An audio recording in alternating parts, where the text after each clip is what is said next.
Good morning! Rest day ko na naman nga ngayon at nandito na naman ako sa Kilong. Pangatlong beses ko na nga balik dito ngayon sa Kilong. Kung malapit nga lang ako sa lugar nito baka everyday off dito na nga ako magtatambay. Binabalik-balikan ko nga tong lugar na to sa dami ba naman tourist spot at napakagandang mga view kailangan mo talagang balikan para mapuntahan mo yung mga lugar na napakaganda at nakaka-relax. Nasanay na nga rin akong gumala ngayon. Di katulad dati na takot akong bumiyahe mag-isa. Si Dora na yarn. Si Google Map yung kasama ko ngayon. So for today's video nga, ang pupuntahan ko nga ngayon ay ang Badosi. Sinearch ko nga lang kay Google kung anong mga lugar na pwedeng pasyalan doon. So mula nga dito sa Kilong City mga 30 minutes nga ang biyahe papuntang Badosi. Sakay ka lang ng bus na 103. Ang bus stop ng bus 103 ay nasa harap lang din ng Maritime Plaza. Ang ruta ng bus 103 is from Kilong City to Badosi Station. Ang una kong ang destinasyon ngayon ay ang Wangyu Valley. At dito ka nga bababa sa Badosi, hindi sa Badosi Station. At pagkababa mo, makikita mo agad yung signage ng Wangyu Valley. Ginugol map ko na lang, so mga 18 minutes nga yung nilakad ko papuntang Wangyu Valley. Nagtanong na nga rin lang ako sa mga locals dyan para sure kasi liblib talaga yung lugar at saka yung daan. Kaya aakyat ka pala dyan sa may paypayan yung tinuro nila. Pero tama naman yung sinabi ni Google na aakyat ka dyan.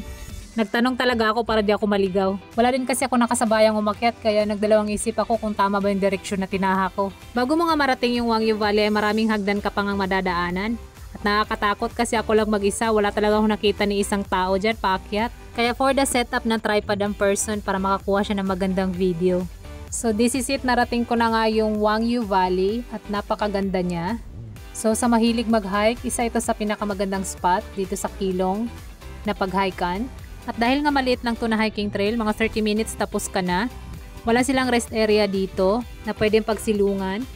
Kaya kung pagpunta mo dito ay mainit, kailangan mo magdala ng payong kasi walang rest area. Kung mahilig ka nga sa nature view ay mag-i-enjoy ka dito. Ma-enjoy mo yung view ng bundok at ang shoreline. At makikita mo rin dito yung Kilong Islets at mga stone formations. At kung siswertehin ka, makikita mo rin dito yung mga resident birds of Badosi.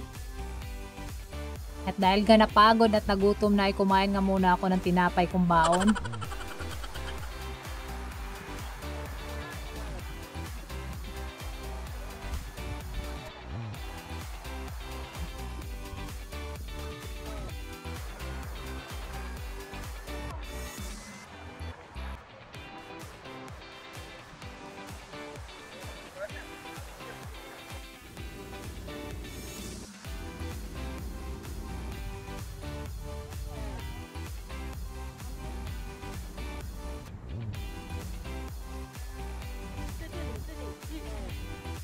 At bago nga pumunta sa aking pangalawang destinasyon ay nag-lunch nga muna ako.